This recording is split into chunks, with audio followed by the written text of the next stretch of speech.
I'm Dr. Tyson Morostiga. And I'm Dr. Derek Moore, and we are your sports quacks.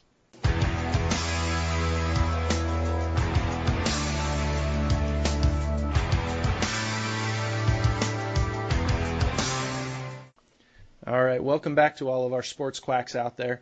Today we're going to be touching on functional assessments for golfers, and we're going to be kind of digging into golf-specific stuff and what how we can assess and what we can kind of learn from our golfers' bodies. So my background, I've said it before in other podcasts, but I was a Division I college golfer. I turned pro after I got out of school. I played for a little bit, and then I worked as a teaching professional for about 4 years total before I went to chiropractic school. So golf obviously is a big part of of what I do. I teach at local clinics here, and I work closely with a lot of professionals in Arizona, and then I currently work with players on the LPGA Tour, the Symetra Tour, and a couple of local pros. So for me, before I went to chiropractic school and before I kind of got more information about my body and about people, in general, I was always frustrated with golf fitness. I played other sports when I was in high school and was a good athlete, and I was fine with the generalized workouts. But then when I got into college and I was required to wake up and do 5 a.m. workouts, and I hit the gym. Actually, I'll tell you this story. So specific story. So we've got to do 5 a.m. workouts. I show up, and I've got this coach. We've got this strength and conditioning coach that had just come from a big time university, and apparently he knew all of his stuff. He had trained some of the top, golf programs in the country. So I'm stoked, right? Derek, I think this is like the greatest thing ever, and I'm gonna learn, and I'm gonna, start hitting the ball a mile, and it's gonna change me, right? So first workout, I swear to you, I did 1,000 push-ups, 1,000 push-up variations, and Getting swole. I remember asking him why, and he's like, "Well, the pecs are where you get all of the strength and power, right? When you swing, you internally rotate and you contract, and you become so powerful in that position." And I was like, I was this young dude, and I'm like, well, yeah, I want huge pecs. Like, that'll look good at the beach. Like, I want big pecs. And yeah, I want to hit the ball farther. And so I go to practice that day, right? So you get out and you go to practice at 12 o'clock, and my arms were jello, right? I can't pick up the club. Like, any listeners out there, anyone who's gone to the weight room and then tried to shoot a three, right? You step right out of the weight room, you go right on the basketball court, and you're like, yeah, I'm going to shoot a three here. And you come up like 20 feet short. Yeah, that was me. Like, right, I get my driver out, and it's just like a limp noodle, right? Like, there's nothing to it. And so I went back the next day because I had the same thing, and I literally did the same exact workout. And I looked over, I got done with the workout, and I looked over, and the basketball team's workout program was kind of next to ours. And I looked at theirs, and the basketball team was literally doing the exact same workout. And I just went, this guy's full of crap. There's no way that it makes sense for a golfer to do the same workout as a basketball player. So when I was in chiropractic school, I really jumped into Titleist Performance Institute because it fit with me. It clicked with me. And assessing the body to build specific programs, to me, just made sense. And so Derek and I were great friends throughout school, and we spent so much time talking about functional assessments and golf specific, and this has been a topic of ours that we use for golfers and non-golfers too. But today we're going to talk about TPI specific and golf specific assessments. I know, Derek, I know you work with golfers in Florida, and how do you incorporate it? How do you incorporate a screen? Yeah, so the thing with TPI is that everybody has to understand is it is just an assessment. It allows you to go down a certain path for you to figure out what's going on with your patient. So very similar to the SFMA, the Selective Functional Movement Assessment, and the FMS, it's just a movement screen that allows us to pick apart deficiencies in a patient's movement quality. So going with the Mike Boyle, Greg Cook mobility stability model, that's pretty much what TPI actually is based off of. Mhm. The difference is really more so with the rotational aspect of a lot of things, where the SFMA it gets into it a little bit more when it comes to its breakouts, but with TPI, they really throw them out in the forefront. So you're really starting to look at hip mobility, but then also shoulder mobility and how much rotation is actually happening at the joints and what is necessary. One of the cool things I thought TPI did was because it's specific for golf, is the breakdowns of percentages. Like, hey, this is what the pros tested out as. This is what amateurs tested out as. Because unlike SFMA, where we're looking at it subjectively and we're like, okay, you don't really have 45 degrees of internal rotation. Is this a problem? Maybe, maybe not. Whereas TPI will say, hey, you don't have 45 degrees of internal, let's just say like internal hip rotation, and 95% of the PGA players do have that. So they're saying like, hey, you may not have this, but the best players do. So it might be pretty important for you to have that now. So it'll give you ideas of like, all right, this guy wants to work on strictly performance.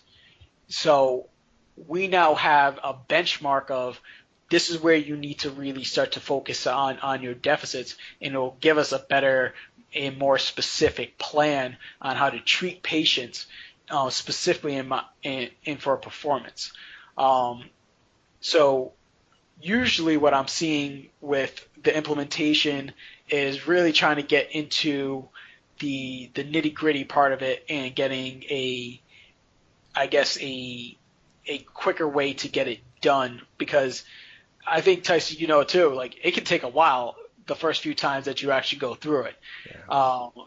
And the TPI screen itself, I think, how many tests is it altogether? I think it's like, is it 12 or 17? It's 13 first. So we've got 13 overall tests, and then if you do, so I'm TPI, I'm level 2, so I'm medical level 2. So we do, like I've done all the SFMA stuff too. So like we do if you do breakouts, then from there it gets a little bit more complicated.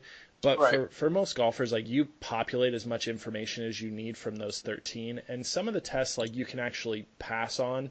Like I know there's gonna be a problem. Like there's certain tests that I know like right now we're good. Like we don't need to, it sounds dumb saying that, but it's 13 overall tests. But one thing for me, having my background in golf, it's kind of a cool experience. So I built in my office an indoor simulator, right? So like I can actually have people come in, hit balls, get measurements on how far they hit it, their carry distance, their spin rates, and all of this cool information about their game. And I use that as a tool to analyze their ability, right? How far do you hit it?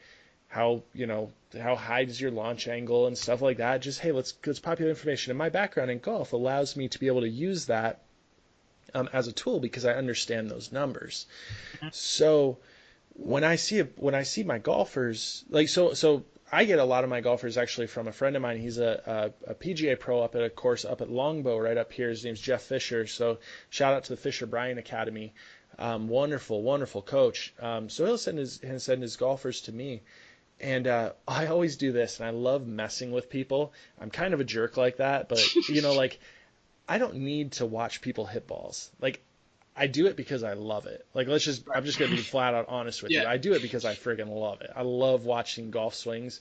But I run people through a TPI screen, and at the end of the screen, I will literally sit down and I'll mark off the important ones, right? Because when you do functional assessments, you have to understand which ones you can attack and which ones you need to let go. Right, you really do. You have to kind of bite. You can't bite off more than you can chew. Yep. But when I get a golfer in there, I see their issues. I can literally sit and go. I can tell you exactly what your swing flaws are, or as TPI calls them, swing characteristics. And I'll go through and I'll tell them, you slide, you sway, you're over the top, you hit low hooks, you hit high pushes, and they'll look at me and go, yeah, that's exactly what I do. I said, yeah, because your body is set up to do that. Mm-hmm. So you're literally, what you're doing is you're populating information to be able to help golfers hit the shots that they want, right? Because golf is not always about hitting the ball straight, right? Mm-hmm. It's not. And we actually, you and I just had a conversation about this the other day. You threw that article out at me about posture and positioning, right? Right. Yep. That's posture. Yep. And it's funny because when it comes to golf, you actually have to really work closely with their swing coach, because the way that they position their bodies or the way that they do stuff might actually be for a purpose. Mm-hmm. You know, yep. So have you worked have you worked with assessments to create different swings? Like, have you seen that? Have you had people come in and say, hey, I want to do this with the ball? And do you go about your assessments a different way? Yeah. So the difference between Tyson and I is really a matter of the depth of knowledge when it comes to golf. So with Tyson and his background, he can look at your swing and he can pick apart everything. And he's in a very, very unique situation that not many people who end up doing TPI are actually in, where he can start to wear almost two hats at points. Whereas so TPI really works into three models, where they go from like a swing coach to medical into the fitness. So for Tyson, it worked out very well because he could do the swing aspect and the medical aspect. My background's in exercise science, and I've had previous work as a personal trainer, so I've always been more for the medical and the exercise portion of it. So what I would always end up having to do is, when that patient comes in and says, I keep on hitting a slice. I don't know why I do it. And I'm just like, I don't know why either, man. But what I can do for them is I can now run them through the assessment and figure out, hey, you're missing a lot of rotation. You're not disassociating very well. These are big problems that you're having, and as I set you up, you're not having good core stability. So let's just work on some good strength and some good hip mobility, and then go back to your coach and follow up with them. And in that aspect too, I will start to try to create a dialogue with the coach, because in that situation, I can't take over in that aspect, and I let the patient know that. I'm just like, hey, listen, I can give you the options of like, hey, these are some of your deficits. These are how I'll address your deficits, and by addressing those deficits, then it makes the job for the coach easier, because if he's telling you to do X, Y, and Z, and in your mind you're trying to do X, Y, and Z, and you end up looking like Charles Barkley every time you swing, it's more so that he's talking to you with your hands over your ears. Like your body can't get into those positions. So for me, as the non-golf swing expert, it's not my job to get them better with their swing. It's my job to get them just better at moving and setting up, and then I let the coach kind of take over for that. Yeah, and you see, I even do the same thing. It's funny, like even with all of my background and what I've done, with 99% of my golfers that come in my door, I get their information, and then I call up the coach and I'm like, hey, here's what I found. Just to let you know, I told Johnny that his 60 degrees of external rotation in his trail shoulder, it's not going to get better. I'm never going to get this dude to get to 90 degrees or better. So we're going to have to build a swing for him. And I'll just, what it does is it allows me to be able to communicate it easier to the coach and just say, look, here's what I can fix. Here's what I can't fix. And doing a swing, trying to build a swing with this purpose isn't going to work. So, too many times I say that all the time, but one thing that's like one of my go-to comments too many times, or let's talk about this. Talk about this, right? Hey, welcome to Tysonisms. Yeah, my wife smacks me. I say the same thing over and over again. But here's the thing. What drives me nuts is when I see a chiropractor or I see a therapist all of a sudden go, I'm going to get into golf because golfers have money. And I'm going to, market to them. So they get on Facebook and they write these things that are, I'm going to help save strokes off your game. I'm going to help you break 80. I'm going to help you break 90. And guess what? If you're doing TPI, you can't do that for a golfer. You will not save them shots.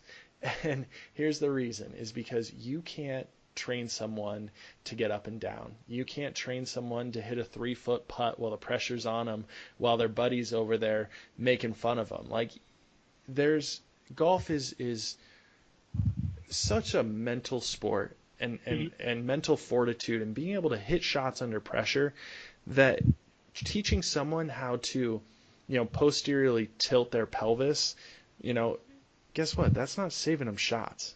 Like, yeah, you might be able to help them hit it. You're going to help them.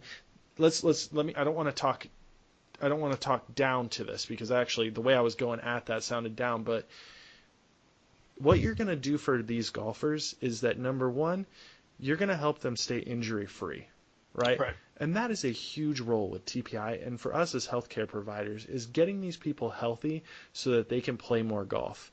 And I loved sitting in that seminar. And what did they say? We want them to stay healthy, play more golf so that they buy more Titleist golf balls. There goes, right, yeah. Guess what? You're hearing this from me. If you're not playing Titleist, you're absolutely crazy. I don't even get anything back from Titleist. Go play Titleist. So, no, here's the thing. You're getting them healthy. You can get them more power, and you can help them build a powerful, efficient golf swing. Done. Yeah, and the reason I think TPI is doing it right when it comes to the assessment is because it's not solely a medical assessment. So TPI, like I said before, markets to the medical professional, but also the fitness professional and the golf professional.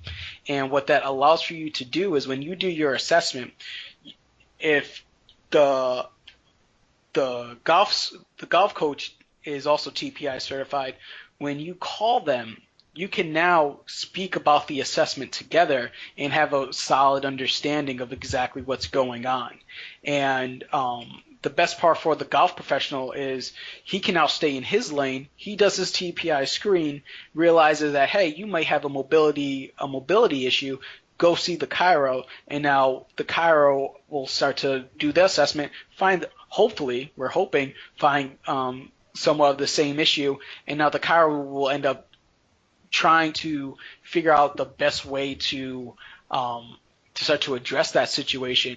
But the assessment itself allows, in its simplicity, for a lot of different professions to start to understand it.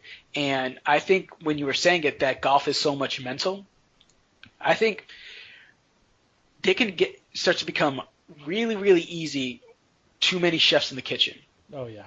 For a golfer. My gosh. Like it would have to be problematic if let's just say you're going on your first pro tour, and you got your team around you, and then all of a sudden you have your strength coach telling you one thing, your chiro or your massage therapist telling you one thing, and then your swing coach saying that you're playing god awful. And you can't figure out what's going on. So now you're at the psychologist trying to figure out why you have the yips when you don't have the yips, and it's really just more so like you're just so confused at what's going on because everybody's doing something different that it's just destroying their mental state of mind. And I feel as though TPI allows for everybody to be on that same page, to allow for that athlete to really start to hone in on just like, hey, just get out there and play your game.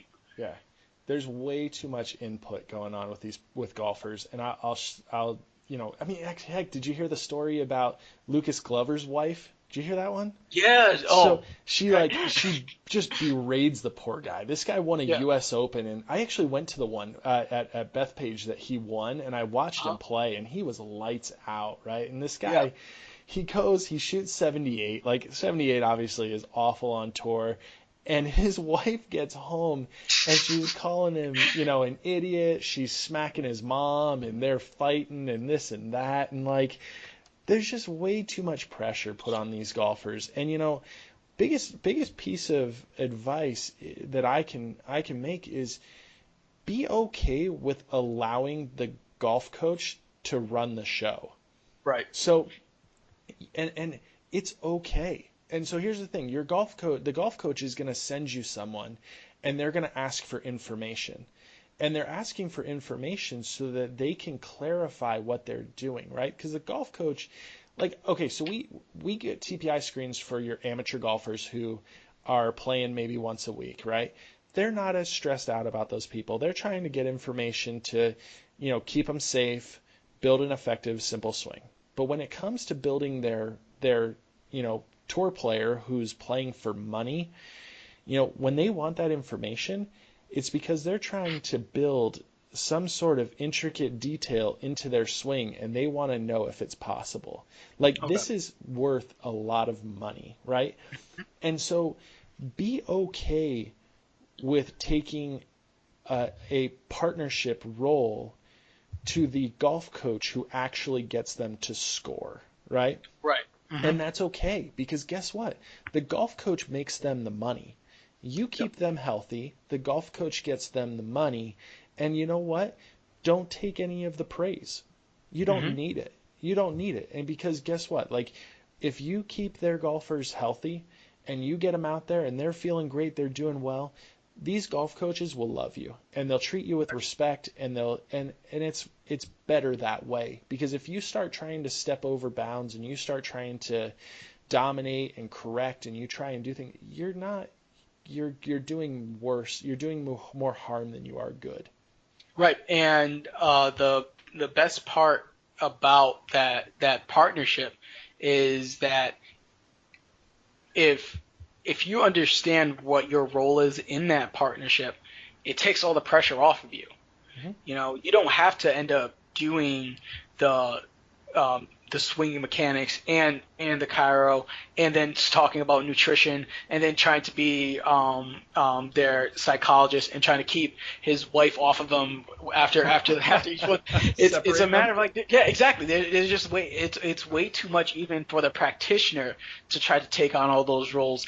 And when you get into the highest levels of sport, you have to understand that you will never be the the the all around go to person. Mm-mm. And I see some practitioners delving into that, and I think that it might be a little bit more of a mistake, but they tend to be some of the smartest guys out there. So I'll let most of them say like, okay, you know what, it might work for them, but for the vast majority of people, that lane is very important, and it's just a matter of like how wide your lane actually will end up going. Because for example, for like Tice, he can communicate to the golf coach in ways that I can't communicate to them. So he can now start to not necessarily just switch lanes, but veer a little bit, just get over there a little bit more.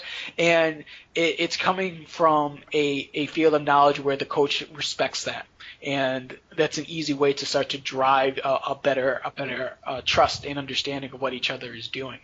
And when it comes to the assessment, there is a pain aspect to it, where it's like, okay, if you do start to see pain, you start to go down a different rabbit hole. But for the most part, it's strictly for performance. And the one thing that TPI does teach you is that it's mostly it's kind of arbitrary when it comes to the swing aspect of it, because everybody's going to have a different swing. What was it like in the in the early 2000s, Tice, right? Everybody's just trying to swing like Tiger. Was Oh that what was gosh. happening, Oh right? my gosh. This is going to be a long rant that I can go There on. we Don't go. get me started. I Yep. opened it up. You Just did. go. You did. Don't get me going. But dude, we had basically. I'm just going to touch on it quick. Everyone swung like Tiger. Everyone swung a certain way, creating X factors. Everybody got injured. That's it. It was And bad. it's something that I think took people a while to kind of figure out, like, why is this all happening? But once it was found, it's just like, hey, listen, like there's man, who would have known? There's different body types. Yep. So there's gonna be different golf swings, and there's gonna be different training aspects. So whatever you do to your body as you age and develop, the same way that you swung when you were 12 is going to change when you're 16. It's going to change when you're 23. It's going to change when you're 33. And take a look at Tiger now. You know, like, I'm pretty sure he'd like to swing like the old Tiger, but even now he has to switch his swing because of things that have happened over the time of his career. And we see that not only with professionals, but also with your normal golfer. Mm-hmm. You know, the guy. I just had a patient who's like saying he's never had pain in his back before he retired, and the only difference is he gets to play more golf. So I just told him, just like, hey, listen, like you just have to not necessarily like dial it back or make huge changes to your swing, but you need to talk to your golf coach and clean up some things, because if you're going to play more golf, and you're doing something possibly incorrectly, all you're doing is you're going to start to expose that more and more. Yeah. You see, I love the simplification of movement that comes Right. with the TPI and with the minimum assessment, you know, the basic golf assessment, or just doing an FMS screen. You know, sometimes, I'll be honest, you know, sometimes I start doing SFMA breakouts, and there's a couple of things that, to be honest, like, are they clinically useful? Not necessarily. Like, it's good information, but sometimes it's too much information. Right. I love the simplification. You know, when it comes to helping these golfers get better, because you'll be amazed you'll see some of the most you'll see some of the best golfers, right? You'll find you know, as a young chiropractor, you're going out trying to get the best golfer into your office, right? You'll get the guy at the club who just had the course record, fired 62, used to be this and that, you know, and you'll think, oh, I'm going to test him, but he's going to test perfectly, and he's going to test into this great, you know, whatever, because he's a good golfer. They never do. It's funny because almost the best golfers test the worst.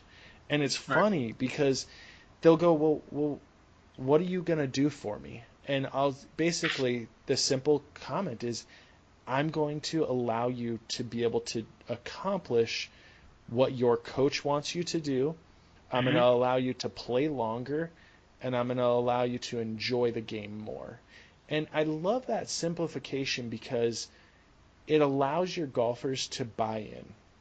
Right? You're not throwing out nonsense. You're not telling them that they've got, you see, so a couple of the swing analysis companies that you have, they put you in K-Vest and they put you on the screen and they analyze degrees of motion and they rip you apart on, you know, not meeting adequate ranges of motion. But and it gets so intricate that people just get put off and they're just like, I'm done. Right. Screw this. I'm not gonna go that deep into it. But if you can tell someone, look, you have limited mobility around your left hip. When you have limited mobility around your lead hip, it's going to force you to be able to, you know, or it's going to force you to have to sway off the ball, or it's going to force you into a different direction. And if we get that figured out, you're going to be able to accomplish what your coach wants. And people embrace that, right? The simplicity of this is beautiful. It may sound complex to young chiropractors or someone who hasn't done functional assessments before, but once you start to kind of look at it, it's so simple compared to the other crazy stuff you can get into. I don't know if you've noticed that, but that's what I see.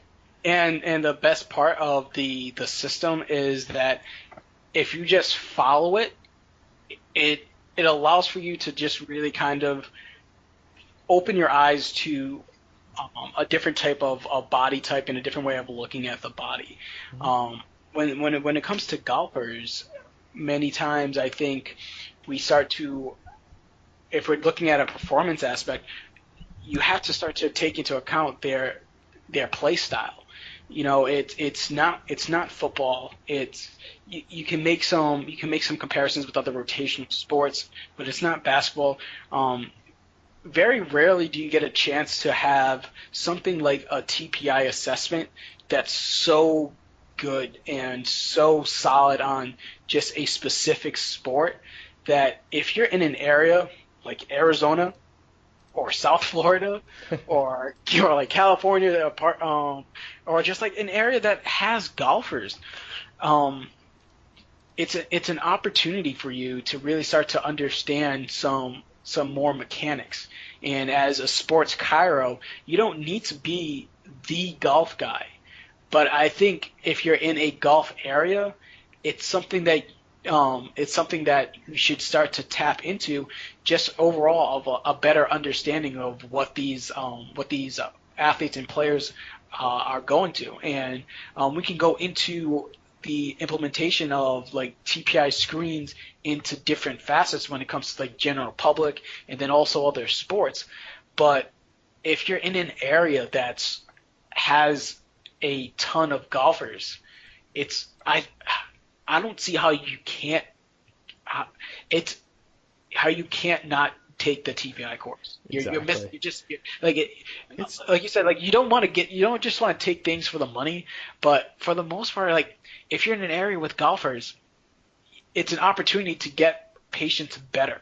Yeah. So why not? You just have to experience it, and it's a cheaper seminar too. It wasn't like the most expensive one that you can do, and it was worthwhile. And I mean, I guess I'm putting in a kick here for TPI, and we probably hopefully will get a kickback for this one. So you just want a driver. You just want a new driver. That's all you really want. Hook me up. Titleist, send me a dozen Titleist golf balls. There you go, everybody. So I'll send us out to Carlsbad for a little bit. See what oh my goodness, man. Right. You see, so here's the thing. You guys, as we go throughout these podcasts, as we create more and more, you guys will find out that in life, everything goes back to golf for me. Lessons learned. We're going to experience it. We're going to touch on it. But, when it comes down to it, if you got golfers in the office, or if you're somebody who's even moderately interested in the game, get into it for the right reasons, right? Get into it with the purpose of trying to help people be healthier, do the things that they enjoy, and help them grow their passion and love for the game of golf. And you'll find great,